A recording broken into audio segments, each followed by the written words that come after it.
Siempre hubo tiempos difíciles, pero hoy los percatados están alerta. Si bien vivimos en relativa paz, hay indicios de que no todo está bien. Algo está pasando. Vemos agitación social y geopolítica aconteciendo ante nuestros ojos. Y sabemos que si las cosas van mal, esta vez la humanidad tiene armas de destrucción inimaginables a su disposición. Los tiempos están cambiando. Algunos creen que estamos viviendo en los últimos tiempos y que Armagedón está cerca. ¿Será así? Esté atento a 10 señales que apuntan a Armagedón. Hoy veremos 10 señales que muestran cómo sabemos que estamos en los días previos al Armagedón. Varias ya las hemos visto antes en el mundo de mañana. Las repasaremos y me enfocaré en 2 de las que quizás usted no esté atento. Muchos reconocen que nuestro mundo va por mal camino y están preocupados por su futuro y el futuro de sus hijos y de sus nietos. ¿Llegaremos a la total autoaniquilación? Permítame responderlo ahora mismo. La respuesta es no. Toda vida no será destruida. La misma fuente que predice un tiempo de caos y destrucción mundial también nos asegura que la humanidad sobrevivirá. Pero vienen tiempos difíciles a corto plazo. Nos dirigimos a un tiempo sin precedentes, en el que miles de millones morirán por conflictos mundiales y desastres naturales. Me escuchó bien, miles de millones morirán. El mundo está cambiando de una manera nefasta. Algo está muy mal y los atentos se dan cuenta de eso. El mundo entero está muy dividido y es difícil imaginar cómo se podría cerrar la brecha. Europa está igualmente confusa de su futuro. Los partidos de extrema derecha van ganando fuerza en varios países, evocando la década del 30 que llevó a la Segunda Guerra Mundial. La población se está levantando en Sur y Centroamérica contra gobiernos corruptos e incompetentes. ¿Qué está pasando?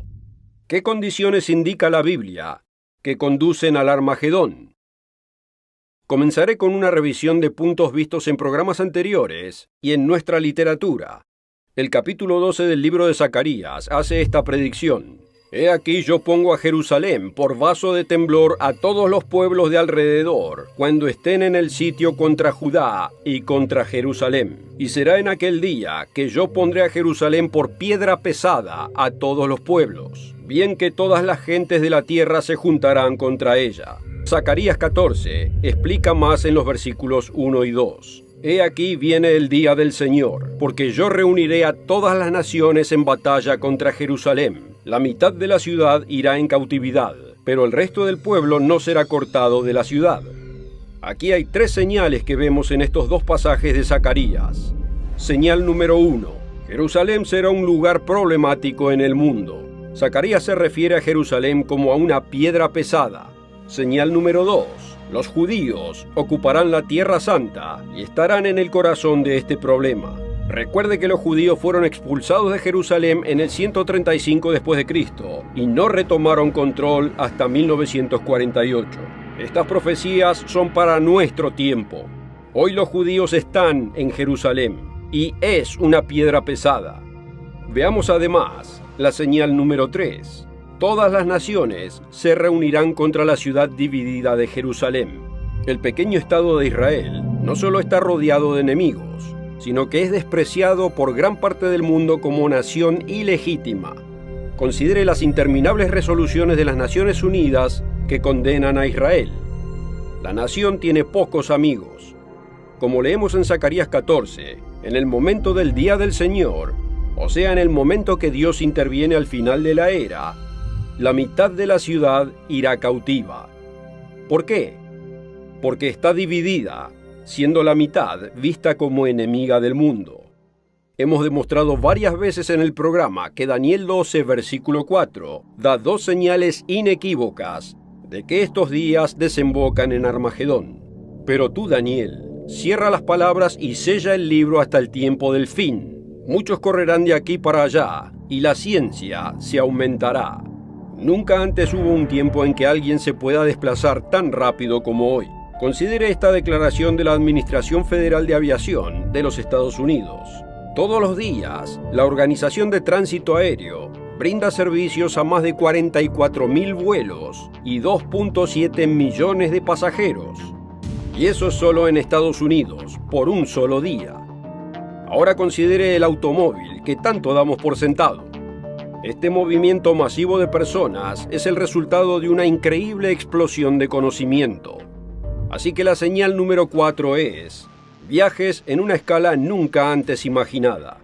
Y la señal número 5, la mayor explosión de conocimiento en la historia. Estas dos señales son tan obvias que son imposibles de ignorar, aunque todavía hay más. El capítulo 9 de Apocalipsis, versículos 14 al 16, hablan de un ejército de 200 millones que cruza del este del río Éufrates. La población estimada del mundo cuando se escribió el libro de Apocalipsis era de solo 300 millones, y se mantuvo así durante aproximadamente 1000 años. Solo en los últimos 200 años hemos visto un aumento vertiginoso de población. ¿Y dónde se encuentra la mayoría de esa población? En total, las naciones del sudeste asiático, incluidas China, India, Indonesia, Corea, Pakistán y Japón, representan más de la mitad de la población mundial. Un ejército del tamaño descrito en Apocalipsis solo podría provenir de Asia, y eso es exactamente lo que predice. Así que la señal número 6 es una gran explosión demográfica, especialmente en Asia. Los oyentes regulares de este programa están familiarizados con estas 6 señales. Veremos 4 más que muestran por qué sabemos que estamos viviendo en los días previos a Armagedón. Veamos las próximas 4. La 7ª señal está en el libro de Apocalipsis, donde describe 2 siervos de Dios que serán asesinados justo antes que regrese Cristo. Vea en el capítulo 11, versículo 9, cómo el mundo entero verá sus cuerpos muertos en Jerusalén durante un período de 3 días y medio. Y los de los pueblos, tribus, lenguas y naciones verán sus cadáveres por 3 días y medio y no permitirán que sean sepultados. Piense lo que se necesita para hacer esto posible. Con señales de humo y el Pony Express no se puede. Considere lo que no existía cuando esto fue escrito. Aquella explosión de conocimiento que mencionó Daniel, como la electricidad, entender la radiofrecuencia, misiles para poner en órbita sofisticados satélites de comunicación, computadoras, teléfonos inteligentes y mucho más. Para que el mundo vea sus cadáveres durante un periodo de 3 días y medio, la Biblia anticipó la señal número 7, comunicación instantánea en todo el mundo. La siguiente señal ya la vimos aquí en el mundo de mañana. Sin embargo, es tan escalofriante que es imposible de negarla. La mayoría de los creyentes entienden que Jesús vino a pagar la pena de muerte por los pecadores. Y eso es cierto. Pero ¿cuántos entienden que también predijo eventos futuros? Cuando le preguntaron, ¿cuál será la señal de tu venida y del fin de la era? Jesús respondió en Mateo 24, versículos 21 y 22. Porque habrá entonces gran tribulación, cual no la ha habido desde el principio del mundo hasta ahora, ni la habrá. Y si aquellos días no fuesen acortados, nadie sería salvo. El hecho de que esto sea posible en tiempos muy recientes debería llevarnos a considerarlo. Llegaremos casi al borde, y solo la intervención de Dios evitará la autoaniquilación humana. Jesús nos da buenas noticias cuando agrega estas palabras. Mas por causa de los escogidos, aquellos días serán acortados. Gracias a Dios que intervendrá para detener nuestra insensatez. Así que la señal número 8 es: toda carne podría ser borrada de la faz de la tierra. Estas 8 señales ya las vimos en programas anteriores del Mundo de Mañana y en nuestra literatura, pero ahora llegamos a una señal que no hemos enfatizado tanto. Señal número 9. La verdad tropezó en la plaza. Vivimos en tiempos interesantes. Los estudiantes y profesores en la universidad exigen diversidad, pero nos fuerzan la uniformidad ideológica. Hablan de tu verdad frente a mi verdad, como si la verdad fuera fluida. Es ridículo. Esto es especialmente así en Estados Unidos, donde la libertad de expresión se consideraba un derecho sagrado y se cristalizó en la primera enmienda de la Constitución. Hoy a los que defienden una visión distinta a la doctrina totalitaria izquierdista, se les niega el acceso, se los calla, se los condena en voz alta y hasta hacen motines para imponerlo. Y los medios de comunicación ya no disfrazan su tendencia izquierdista, sino que promueven esa ideología. Es raro encontrar a alguien valiente que enfrente a estos matones que no les importa la verdad, la justicia o la equidad. Con antagonismo hablan mal de todo lo referente al cristianismo, la Biblia o Dios, pero defienden cada punto contrario a la moral bíblica tradicional. Despreciar al cristianismo está bien. Otras ideologías son sagradas. Nadie se atreva a decir nada en contra de ellas. El profeta Isaías, en el capítulo 59 del libro que lleva su nombre, describe nuestro mundo deshonesto y la injusticia que emana de él. Note los versículos 4 y 5. No hay quien clame por la justicia, ni quien juzgue por la verdad. Confían en vanidad y hablan vanidades. Conciben maldades y dan a luz iniquidad. Incuban huevos de áspides, o sea, confabulan maldades. Y tejen telas de arañas, o sea, tienden trampas. Él continúa en los versículos 9 y 11. Por esto se alejó de nosotros la justicia, y no nos alcanzó la rectitud. Esperamos justicia, y no la hay. Salvación, y se alejó de nosotros. Esta triste imagen es muy real. Lo vemos en las noticias de Estados Unidos, Gran Bretaña, Canadá, Australia y muchos otros países. La política está llena de mentiras, engaños y trampas. Mientras tanto, los ciudadanos son peones en manos del político y la justicia es ignorada.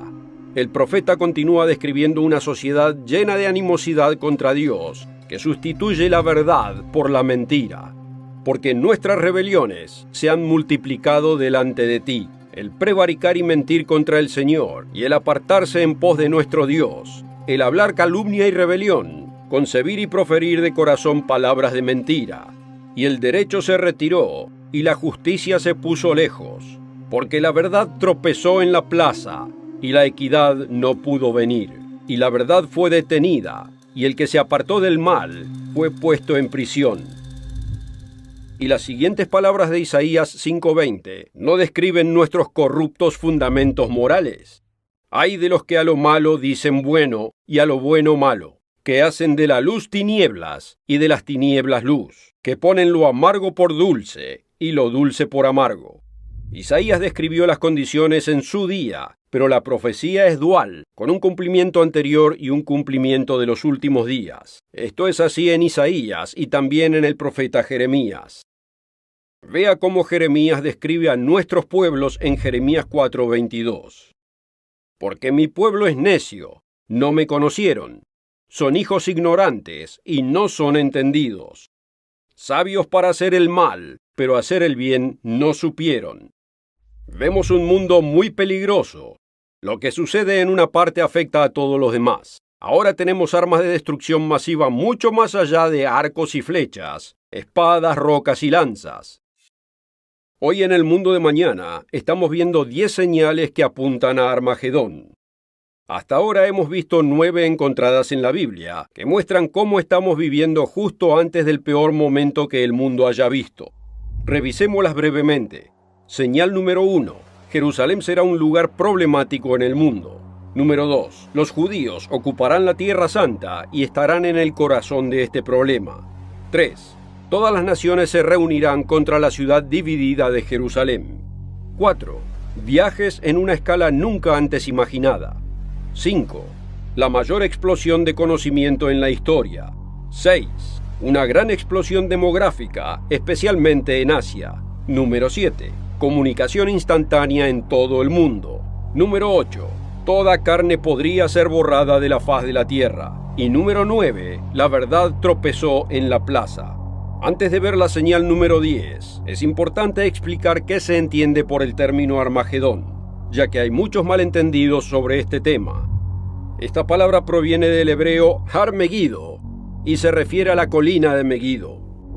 Esta colina, ruina de una ciudad antigua, domina el valle de Jezreel.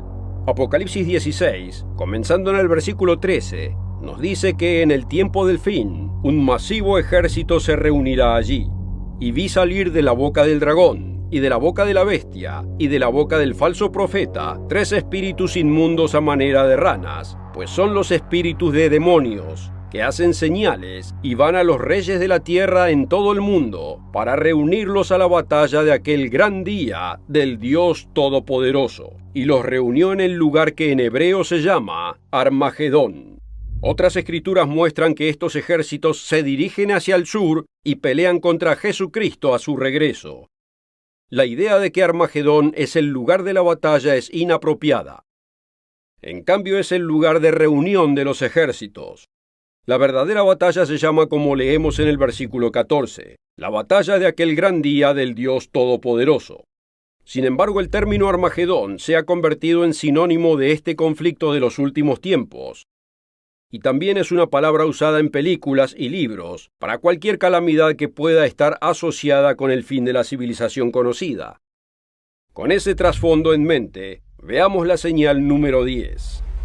Como era en los días de Noé.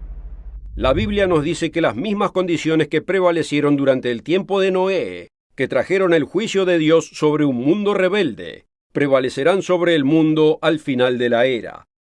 Y así como la destrucción le llegó a una población desprevenida en los días de Noé, así volverá a suceder ahora. Note Lucas 7, versículos 26 y 27. Como fue en los días de Noé, así también será en los días del Hijo del Hombre. Comían, bebían, se casaban y se daban en casamiento, hasta el día en que entró Noé en el arca, y vino el diluvio, y los destruyó a todos. ¿Cuáles eran las condiciones sociales y morales en ese momento que provocaron una destrucción tan grande? Vea la respuesta en Génesis 6, versículo 5. Y vio el Señor que la maldad de los hombres era mucha en la tierra, y que todo designio de los pensamientos del corazón de ellos era de continuo solamente el mal. Jesús pasó a dar otra tendencia social en la tierra que indica que el tiempo de la paciencia de Dios se está acabando. Lo vemos en Lucas 17, del 28 al 30. Asimismo, como sucedió en los días de Lot, comían, bebían, compraban, vendían, plantaban, edificaban. Mas el día que Lot salió de Sodoma, llovió del cielo fuego y azufre, y los destruyó a todos. Así será el día que el Hijo del Hombre se manifieste.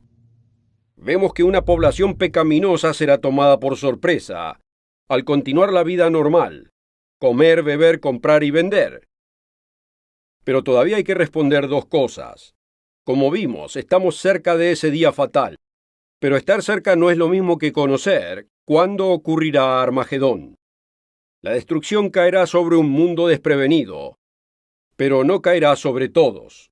Quizás la pregunta más importante sea, ¿puede usted escapar de Armagedón? Como hemos visto, la mayoría de la humanidad será tomada por sorpresa cuando la destrucción descienda sobre ellos, pero no sobre todos. Como dijo el apóstol Pablo en Primera de Tesalonicenses, que cuando digan paz y seguridad, entonces vendrá sobre ellos destrucción repentina. Mas vosotros, hermanos, no estáis en tinieblas para que aquel día os sorprenda como ladrón. El profeta Daniel nos cuenta algo notable sobre sus profecías. Sorprendentemente, ni siquiera Daniel sabía lo que querían decir, porque venían de Dios, y su tiempo no había llegado para que él lo entendiera. Daniel 12, comenzando en el versículo 8. Y yo oí, mas no entendí, y dije, Señor mío, ¿cuál será el fin de estas cosas? Él respondió, anda, Daniel, pues estas palabras están cerradas y selladas hasta el tiempo del fin. Muchos serán limpios y emblanquecidos y purificados. Los impíos procederán impíamente, y ninguno de los impíos entenderá, pero los entendidos comprenderán. Luego a Daniel se le dan 2 períodos de tiempo que culminan en el retorno de Cristo.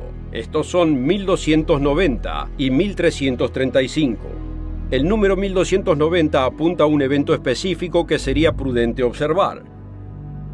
Y desde el tiempo que se ha quitado el continuo sacrificio hasta la abominación desoladora, habrá 1290 días. Esto fue en respuesta a la pregunta de Daniel: ¿cuándo será el fin de estas maravillas? Otro año ha pasado, y dado que lo que se conoce como Armagedón viene después de la abominación desoladora y del fin de los sacrificios de animales. Pero para que los sacrificios sean cortados, primero deben comenzar, y eso aún no ha sucedido.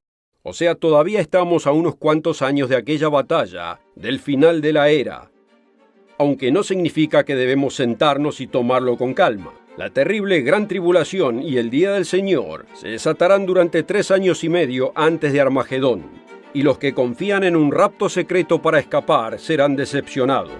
Jesús advirtió: cuando veáis en el lugar santo la abominación desoladora que habló el profeta Daniel, el que lee entienda.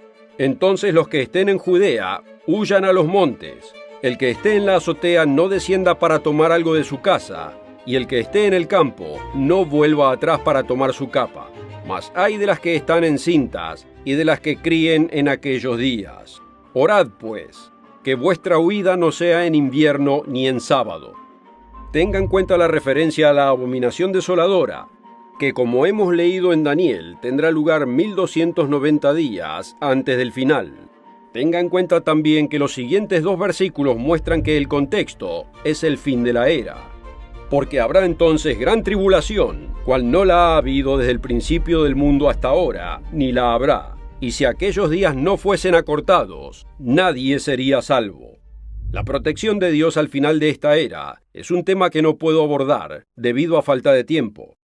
Pero si desean más información hablando con un ministro, contacte la oficina regional más cerca a su domicilio. O simplemente obtenga su folleto gratuito de Armagedón y después. Háganos saber si también desea hablar con un ministro de la iglesia que patrocina El Mundo de Mañana. No lo contactaremos a menos que usted lo pida personalmente.